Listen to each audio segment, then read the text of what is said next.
देहरादून और टिहरी से लगे माल देवता इलाके के आसपास आई भीषण आपदा ने चारों ओर तबाही मचा दी है। कई गांव इस आपदा की जद में आ गए हैं और कई लोगों ने इस आपदा में अपनों को खो दिया है, जिनकी तलाश में परिजन लगे हुए हैं। देहरादून के माल देवता में कुदरत ने मचाई तबाही। पानी के सैलाब ने लील ली कई जिंदगियां। चारों ओर दिख रहा तबाही का मंजर। देहरादून का माल देवता का इलाका कभी गुलजार रहता था, लेकिन बादल फट जाने के बाद कई तबाही से पूरे इलाके में हर तरफ बर्बादी के निशान नजर आ रहे हैं। भले ही सैलाब कम हो गया हो, लेकिन लोगों की आंखों में उस रात का खौफ अभी भी दिख रहा है। चारों ओर तबाही के मंजर के बीच प्रभावितों के आंसू रुकने का नाम नहीं ले रहे हैं।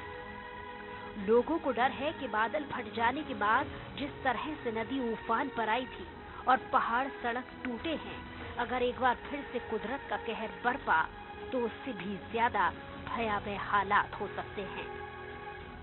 अतिवृष्टि से आए सैलाब में कई बेकसूरों को अपनी जान गंवानी पड़ी है। वहीं कई लोगों का अभी तक पता नहीं चल पाया है। परिजनों का रो रो कर बुरा हाल है और उस रात का मंजर याद कर लोगों की रूह कांप जाती है। लोगों का कहना है कि नदी में लाइटें देख लग रहा था कि आग लग गई हो। घटना की रात पूरे घर में पानी भर गया था। घर में मौजूद खाने पीने का सामान और बिस्तर कपड़े सब कुछ खराब हो गए। कई मकान और लोग भी मलबे में दफन हो गए। सैलाब में बहे गृहस्थी के निशान बादलों के फट जाने से हुई जल प्रलय की दर्दनाक कहानी बयां कर रहे हैं। बादल फट जाने से माल देवता, तिमली, मानसिंहवाला, भैंसवाड़ा, सैरकी, झमरौली के 72 से ज्यादा परिवार प्रभावित हुए हैं। देहरादून के माल देवता से सुनील राज की रिपोर्ट। 19 अगस्त की रात देहरादून और टिहरी जिले में आई भीषण आपदा के जख्म अभी भी पूरी तरीके से दिखाई दे रहे हैं। अभी तक जहां 6 लोगों की मौत हो चुकी है, वहीं 11 लोग अभी भी इस आपदा के मलबे में दबे हुए हैं। वहीं 12 घायल अस्पताल में जिंदगी और मौत के बीच जूझ रहे हैं। अभी भी इस इलाके में बहने वाली नदियां अपने पूरे उफान पर हैं। ग्रामीणों की रातें दहशत में गुजरती हैं। देखिए रिपोर्ट। पहाड़ पर आफत बेहिसाब, कहीं टूटा पहाड़, कहीं आया सैलाब। आपदा के बाद तबाही के रह गए निशान। देहरादून और टिहरी से लगे मालदेवता क्षेत्र इलाके के आसपास आई भीषण आपदा ने चारों ओर तबाही मचा दी है। यहाँ के कई गांव इस आपदा के जद में हैं। जहां इस आपदा में लोगों ने अपनों को खोया, तो वहीं 13 लोग अभी भी मलबे में दबे होने के कारण उनके परिजन तलाश कर रहे हैं। एक तरफ जहां अपनों की तलाश में लोग दिन रात एक कर रहे हैं, तो वहीं दूसरी तरफ आपदा में हुए भारी नुकसान से उभरने के लिए जिला प्रशासन से भी मदद की गुहार लगाते हुए दिखाई दे रही है। अब जो बच रखे उनको लाइट की व्यवस्था करो, पानी नहीं है, किसी के लिए खाने के लिए नहीं है। जो हम बच रखे हम कैसे बचेंगे? आप बताओ ना, हमें कैसे बचेंगे हम? हैं, गांव ताछड़ा गांव में पूरा पानी भर गया। वहाँ पानी की लाइन टूट गई, रोड टूट गई, कहीं रास्ता नहीं है, जंगल से आ रही है लोग। इनके लिए सुविधा दो ना कोई, तब माने हम सरकार को। हमें पानी नहीं, इतना दूर जाना पड़ता है पानी के लिए कि हमने बच्चों को तो बचाना है हमने। हैं, कहीं राशन नहीं है, पानी नहीं है, कहाँ जाए हम? हाँ, तो तभी तो हम भी तो यही आ रहे हैं, इसलिए आ रहे हैं यहाँ पर यार मतलब आदमी दबे हैं, इनको खोजो। हमारा सहयोग यही है फिलहाल। अब हम जमीन बह गए, हमें जमीन की चिंता नहीं है, पर आदमी की चिंता है, इनकी लाश मिलनी चाहिए। अब पर तो सरकार को जो नुमाइंदे कम से कम देखने के लिए तो जाते यार, कितना नुकसान हुआ, क्या हुआ, कैसा हुआ। अरे सभी अधिकारी मतलब कोई जवान भी तो होगा। अरे डीएम साहब नहीं जाए तो उनका चपरास तो जा सकता था, लेकिन कोई नहीं जाता। अब तो हम बेरोजगारी और गाड़ियाँ सब बह गई है, हमारे पास कुछ है ही नहीं। कपड़े भी हमने जो पहने थे वो हम अब लोगों के दिए हुए कपड़े पहन रहे हैं, और सरकार यही दे रही है राशन वगैरह। बस हमें जल्दी से जल्दी व्यवस्थापित कर दीजिए, कहीं जितना हो सके सरकार हमारे लिए कहीं पे हमें जगह दे, और जगह भी ऐसी दे, ऐसी जगह ना दे जहाँ से हम बह के आए, और दूसरी जगह भी ऐसी मिले, हमें अच्छी जगह दे और जहाँ पे हम अच्छे से मतलब दोबारा हमें ऐसी वो ना देखनी पड़े और अच्छी जगह हमें व्यवस्थापित कर दे जल्दी से जल्दी, क्योंकि अब यहाँ पे स्कूल भी खुलेगा तो हम कहाँ रहेंगे, स्कूल बच्चों का भी तो नुकसान है ना। देहरादून जिले के घंटू का सेरा, छमरौली, रागड़, कालसू, फुलैत, कल्ट, कखवड़ी, सिलसेरा, भैंगनी खाल, भगतबारी खाल, क्यारा, भैंसवाड़ा सेन समेत कई गांव आपदा के बाद पानी की समस्या से परेशान हैं। पीड़ित लोग नाले का पानी उबाल कर पीने को मजबूर हैं। तो वहीं टिहरी जिले भटवा, काटल, ताशला, कुमालडा, सीतापुर गांव में बिजली गुल है। केदारनाथ 2013 की त्रासदी को अभी उत्तराखंड के लोग भूल ही नहीं पाए थे कि 2 रोज पहले आई आपदा ने वो जख्म खड़े कर दिए हैं। दरअसल हम बात कर रहे हैं जो 2 रोज पहले आपदा आई थी। हम ग्राउंड जीरो पर हैं और ये मकान दिखाने की कोशिश कर रहे हैं। ये उस बाई का है जिसने अपनों को खोया है। इसी के नीचे एक दूसरा मकान था जिसमें बताया ये जा रहा है कि जो 5 लोग मिसिंग हैं वो इसी के नीचे, इस मलबे के नीचे हो सकते हैं। हालांकि ये कुछ कहा नहीं जा सकता, जल्दबाजी होगी क्या इसी के नीचे है या नदी के तेज बहाव ने उनको आगे बहाया है, बहा के ले गया है। लेकिन अभी फौरी तौर पर यहाँ पर 2 पॉकलाइन मशीन उनकी खोजबीन कर रही है और उनको सर्च कर रही है क्या इसी के अंदर हो सकते हैं या आगे तेज बहाव, पानी के तेज बहाव में बह गए। फिलहाल सरखेत इलाके में लोगों ने कहा कि 2014 में आई आपदा के बाद अभी तक प्रशासन का कोई अधिकारी वहां नहीं पहुंचा है। जीवन भर की कमाई जोड़कर बनाए मकान तबाह हो गए हैं, लेकिन प्रशासन ने उन्हें 1 रुपए की मदद भी नहीं दी है। सरखेत इलाके में 15 अगस्त 2014 को इसी तरह की भीषण आपदा आई थी। उस वक्त 1 साल पहले केदारनाथ में आई आपदा जैसे मंजर देखा था। आपका नाम क्या है? मेरा नाम रमेश कंतुर है। मेरा लड़का था बड़ा वाला 16 साल का, मेरा साला था सक्का, वो भी यहीं आ रखा था।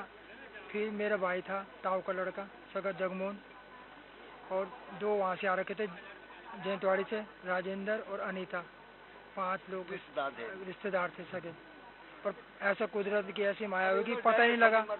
मतलब इस वाले मकान में खतरा था, उस वाला सेफ था, पर कुदरत की ऐसी माया हुई कि उस तरफ पूरा पता ही नहीं लगा। जितने पल्ले वाले रूम में थे उतने बचे, बाकी इधर के जितने थे पता ही नहीं लगा कहाँ गए क्या हुआ। रात का मामला था, 11 से 12 बजे तक।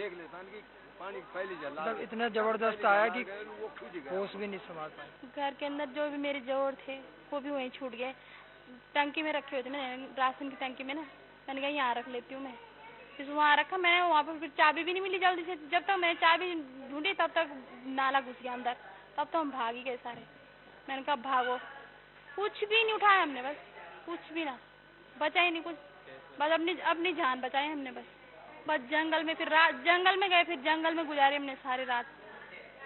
जंगल में भी इधर से भी ढांग और उधर से भी ढांग, बड़ी मुश्किल से रहे हम जंगल में। छोटे छोटे बच्चे रहे हमारे साथ, इतने परेशान रहे उस दिन हम। सामग्री हाँ ज्वेलरी थी हमारे पास, करीबन 8 या 9 लाख रुपए की ज्वेलरी होगी। तो हमें मतलब जान तो हमारी बच गई, लेकिन ऐसे जानते कभी क्या करना, क्योंकि हमारे पास तो कुछ भी नहीं है। हम एक सेल्फ स्टैंडर्ड में थे, अपना सब कुछ चल रहा था। हम 20 साल पहले आ चुके हैं। अब हम हमारे जो थे 12-13 परिवार हैं गांव के सभी ना, लेकिन जिनका पूरा जो पूर्ण रूप से वो 7, 8, 9, 10 परिवार हैं, 10-11 परिवार पूरे, और सबका घर दब गया, मलबा आया सब। आपदाग्रस्त क्षेत्र में 4 दिन बाद भी सड़क और पैदल मार्ग सुचारू नहीं हो पाए हैं, जिससे ग्रामीणों को भारी मुसीबतों का सामना करना पड़ रहा है। लोगों के घरों के साथ ही वह गांव में स्थित छोटी दुकानों का राशन तक खत्म हो गया है। लोग कई किलोमीटर जान जोखिम में डालकर राशन के लिए पैदल माल देवता की तरफ स्थित सरखेत बाजार तक पहुंच रहे हैं। वहीं परेशान लोग सरकार और प्रशासन से मदद की गुहार लगा रहे हैं। आगे 2 गांव टिहरी के हैं और वहां पर कनेक्टिविटी पूरी तरह से खत्म हो गई है। उनके खाने पीने का जो सामान है वो खत्म होता चला जा रहा है। उनके सामने खाने की जो किल्लतें हैं वो लगातार बढ़ती हुई नजर आ रही हैं। देखना ये होगा कि आने वाले दिनों में जो किल्लतें और दिक्कतें लोगों को यहाँ पर पहुँच रही है, पानी से संबंधित हो, खाने से संबंधित हो, वो कब तक दूर हो पाएंगी और जो यहाँ पर मिसिंग 5 लोग हैं वो कब तक मिल पाएंगे। देहरादून से अपने सहयोगी प्रदीप बिष्ट के साथ मैं सुनील राज, स्वराज एक्सप्रेस। भीषण आपदा के बाद देहरादून और टिहरी जिले का जिला प्रशासन लगातार लोगों से संपर्क बनाए हुए है और लोगों के बीच है। प्रशासन के अधिकारियों ने पीड़ितों को हर संभव मदद की बात कही है। उत्तराखंड में चारों ओर तबाही का मंजर, कई घंटों बाद भी प्रशासन के हाथ खाली। प्रभावित लोग सहमे लगा रहे मदद की गुहार। आपदा में टिहरी जिले के तकरीबन 250 से 300 गांव जद में आ गए हैं।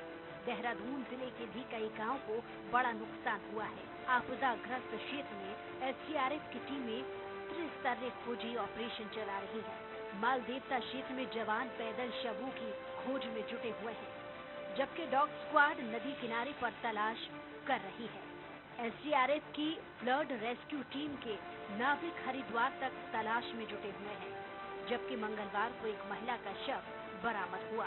इसी के साथ ही सौडा सरौली पुल के नीचे से एक हाथ का पंजा भी डॉग स्क्वाड ने खोज निकाला है। रेस्क्यू ऑपरेशन में 100 से ज्यादा जवान और अधिकारी लगे हुए हैं।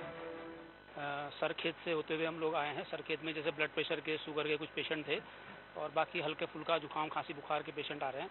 अभी यहाँ पे भैंसवाड़ा में भी अभी हम लोगों ने जो अभी पूछताछ की है तो उसमें बुखार के, खांसी के, कुछ ब्लड प्रेशर के और नॉर्मल जो सर दर्द वगैरह जो बताते हैं उसी के पेशेंट है। कुछ हमारे एसडीआरएफ के जवान भी कुछ काम करते समय जो है उनको भी खरोंचे वगैरह काफ़ी आई है, तो उनको भी जो अभी हमने ड्रेसिंग वगैरह की है और कुछ यहीं के लोग जो काम कर रहे हैं उनके साथ उनकी भी ड्रेसिंग वगैरह कर रहे हैं। मालदेवता क्षेत्र में आई आपदा के बाद जिला प्रशासन की ओर से जूनियर हाई स्कूल मालदेवता में राहत केंद्र बनाया गया है, जहां सरखेत और आसपास के 12 से ज्यादा परिवार रह रहे हैं। राहत केंद्र में हालांकि जिला प्रशासन की ओर से भोजन, रहने, स्वास्थ्य की पूरी व्यवस्था की है, लेकिन यहाँ रह रहे लोग अभी भी सदमे और दहशत में हैं। राहत केंद्र में रहने वाले परिजनों का कहना है कि 19 अगस्त की वह काली रात को याद कर उनकी रूह कांप जा रही है। अपने मकान के सामान आदि आपदा की भेंट चढ़ने का दुख जो उन्हें है, लेकिन वे इसके लिए भगवान का शुक्रगुजार करना भी नहीं भूल रहे हैं कि उनकी जान बच गई। कि जो आपदा आई है उस आपदा से जान हानि भी हुई है और लोगों को बहुत बड़ी अन्य क्षति भी हुई है। मकान जमींदोज हो गए हैं, खेती जो है पूरी तरीके से तबाह हो गई है। लोगों के पास 2 वक्त के भोजन की भी जो है वो समस्या खड़ी हो गई है। आज हम यहाँ आए हैं और देवी आपदा प्रबंधन में जो कमियां थी, मैंने जिलाधिकारी को भी दूरभाष पर बताया कि आप LNT यहाँ पर भेजें। उत्तराखंड को हर साल इसी तरह की आपदा के दंश झेलने पड़ते हैं। आपदा के बाद जिला प्रशासन भले ही पीड़ितों की मदद करने की बात करता हो, लेकिन कई लोग अपने अपनों को इस भीषण आपदा में खो देते हैं, तो वहीं भारी नुकसान के जख्म लंबे समय तक लोगों के दिलों में रहते हैं। यहाँ पर NDRF, SDRF की टीमें पहुंची हैं। वो लगातार यहाँ पर नजर बनाए हुए हैं। पॉकलैंड मशीन लगातार काम कर रही है और साफ तौर पर एक विजुअल के माध्यम से आप देख पा रहे होंगे, एक दुकान है वो पूरी तरह से अभी पॉकलैंड मशीन ने उसको खोला है और थोड़ी सी दिख रही है इन विजुअल्स के माध्यम से, अगर आप देख पा रहे होंगे। तो सरकार लगातार ये दावा कर रही है जितने भी लोग प्रभावित हैं उनको राहत देने की बात यहाँ पर कर रही है। सरकार के नुमाइंदे यहाँ तक पहुँच रहे हैं।